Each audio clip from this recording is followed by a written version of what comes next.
Представители старшего поколения все активнее занимаются туризмом. В республике действует программа, в которой приняли участие уже более 470 тысяч человек. Проект, запущенный главой Башкортостана Радием Хабировым в 2020 году, направлен на повышение продолжительности и качества жизни людей серебряного возраста. Подробности в материале Камилы Камильяновой. Вот это мы участвовали на соревнованиях «Кому за 40» на катамаранах. Второе место заняли. И таких наград не сосчитать. В прошлом Зулия Валеева – альпинистка. В свои 75 она не перестает посвящать жизнь спорту. Несмотря на свой возраст, играет с внуками, следит за огородом, путешествует по миру, принимает участие в сплавах, покорила даже Эльбрус. Я раньше занималась альпинизмом, даже стала инструктором по альпинизму.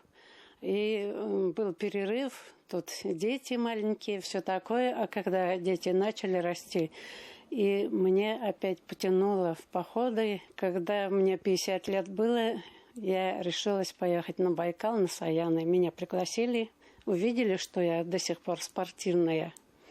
И вот я поехала туда, и с этого момента все началось снова. К активному образу жизни приучала и детей. Они всегда были с ней и в походах, и на сплавах. В 2021 году Зулия Галеевна решила вступить в программу «Башкирское долголетие». Участвовал идущий человек.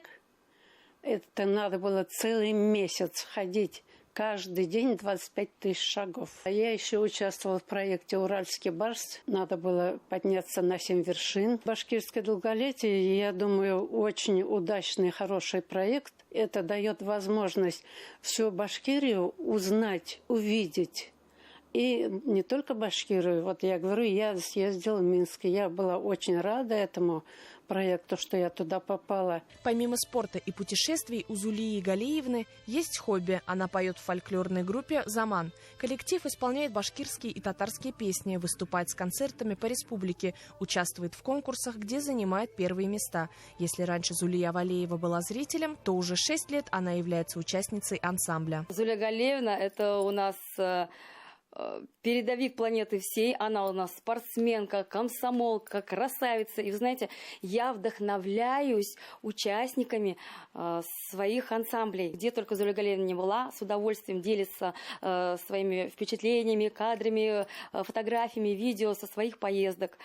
Тем самым мы тоже наполняемся. И вот не получается пока за ней угнаться, но я думаю, что все впереди. Все восхищаются ее активностью. Путешествуя по стране, она рассказывает о своих впечатлениях. 6 лет тому назад пришли вместе в этот ансамбль, тут познакомились.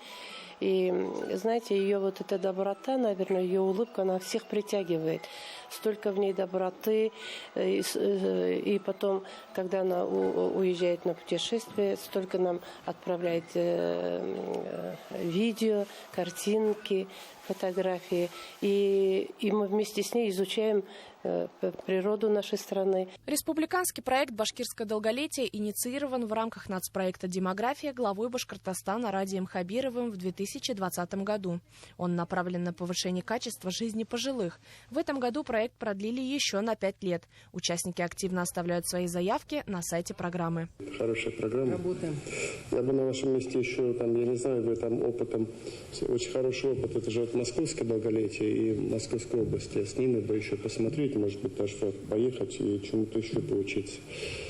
Здорово, что вот я посмотрел, что активность высокая, я думаю, в Уфе активность, оказывается, в наших сельских районах и, значит, в других малых городах. В Башкортостане, как и во всей стране, стремятся к увеличению продолжительности жизни. Этому способствует и программа «Башкирское долголетие». Она помогает расширить круг знакомств и путешествовать не только по республике, но и за ее пределами, что для людей серебряного возраста становится отличным стимулом вести активную и здоровую жизнь. Камила Камильянова, Шамиль Каримов, новости Уфа.